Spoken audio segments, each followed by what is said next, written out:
Do you guys not have phones? Yeah, you guys all have phones, right? Ah, yes, the legendary "do you guys not have phones" comment. And where did that lead us? That led us to Diablo Immortal, which has been absolutely tanked from a user rating standpoint on Metacritic.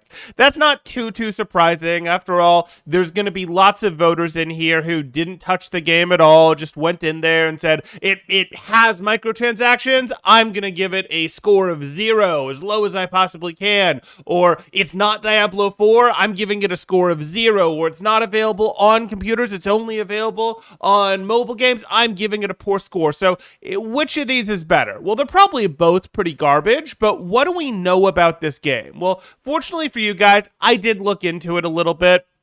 And we can see that obviously we have this here where it could cost up to 110,000 to max out a character. Well, that's way too much, obviously. Obviously, you want, from a game designer standpoint, you want the whales to be able to spend more and more money, but for the average person to get anywhere close to the top costing that much, no.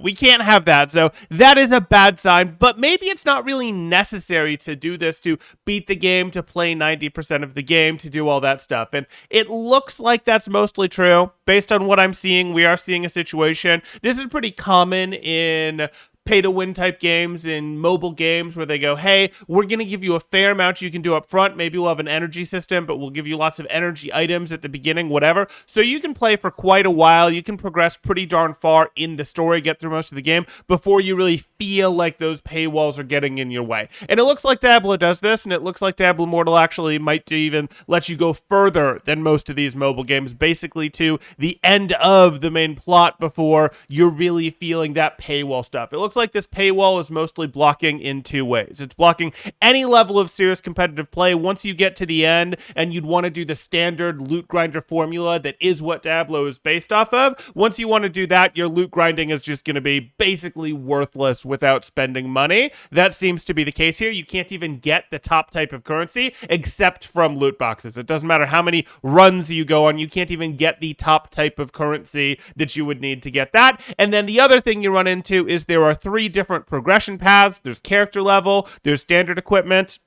and then we run into their third type of progression, which is going to be these legendary gems. And you cannot get these legendary gems at all, it seems, except by going through their loot boxes that you have to go ahead and spend money to go get. So not very cool at all, but we didn't really expect this game to be good. It's just a question of how bad was it going to be. What do you guys think? Is this an absolute disaster of, oh my goodness, this is their 3rd release in 3 years with a score of less than 1 on Metacritic user ratings, and this is terrible, 110,000? Or do you look at this and go, you know what? You get all the way through the game basically without really running into microtransaction stuff. You get the plot of a game. The good stuff about Blizzard games in the past has been their plots, their stories anyways, so this is fine. Let me know which you're thinking in the comments down below, because I am curious. If you're enjoying the content, drop a like, consider subscribing for more thought-provoking content, usually Overwatch, Overwatch 2 related. This time, we visit another little Blizzard thing in Diablo. See you in the next one. Thanks. Temporal out.